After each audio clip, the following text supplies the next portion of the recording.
Okay. Hey y'all, it's Taylor, and in today's video, I have my dear friend Tina here. I'm so excited that you're here.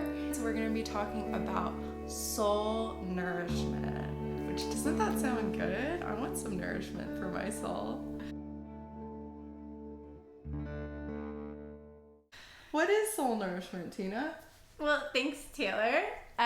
It's been something that I've been cultivating in my own ways. It's just holistic nourishment, nourishing oneself on all levels. I mean, it is my soul, but it's also mind, heart, and body. You know, like soul food, like something that's just really deep and gushy and yummy and profound and real. Some people would say your soul doesn't need any more nourishment because it's already whole and perfect in its pure state. But I just kind of like the term because it invokes that in me. Like, wow, the wholeness. Like, how can I nourish that way for myself? Yeah, so like cultivating more wholeness. Yeah. Touching that perfection that already is and kind of realizing that more. And I mean, in a typical way, most people would say, oh, nourishment, they think of food. So, but there's so many ways that we can get nourishment through friendships, through our own self-relationship and mental ways, learning. And so that's kind of just an example of what soul nourishment is for me. Yeah, please say more about what are examples and ways to nourish one's soul. Yes. Okay.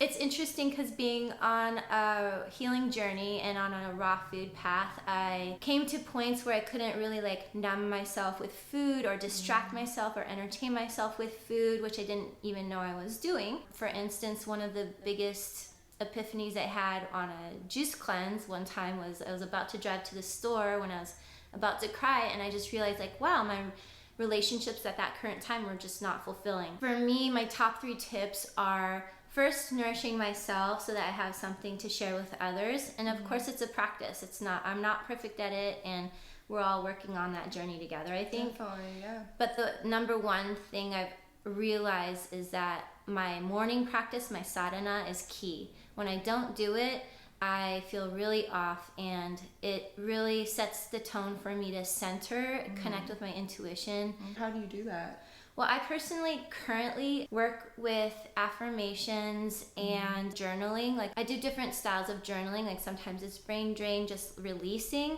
and allowing. It's an act of acceptance. Sometimes I also like no mind, where I just sit and don't write. But my journal practice that really nourishes me is having this kind of inner dialogue with aspects of myself. So that's interesting. Yeah, if you don't know what your intuition's telling you, you can pretend, and you can pretend that you have this voice that does know, and it does know what to do, and it does have the answers that are right, good, and loving. And so I just have a dialogue with it, and aspects of myself talk to it, ask questions, and I get my own answers. So that really empowers me and makes me feel centered in my self and my intuition, which I feel is my connection to source. So that's more of like the spiritual, mental realm, and anchoring with prayer, affirmation, and that writing. And then diet is huge for me because that's like the body. You know, we can get nourished in so many ways. Like exercise and diet are huge keys. Yeah.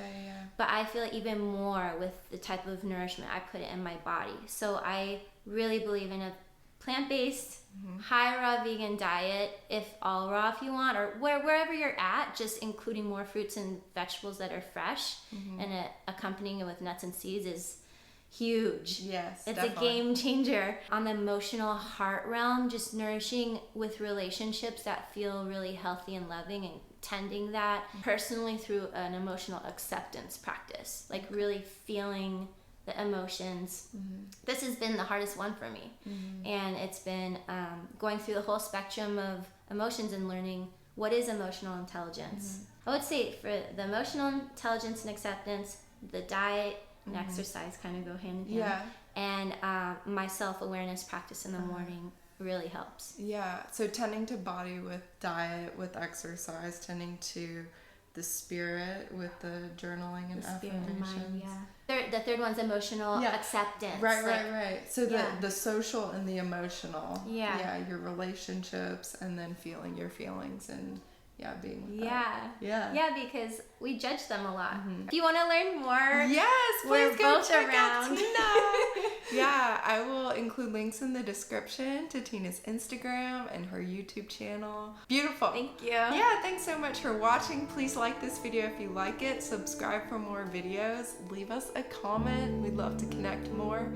And much love to you. Namaste. Thank you.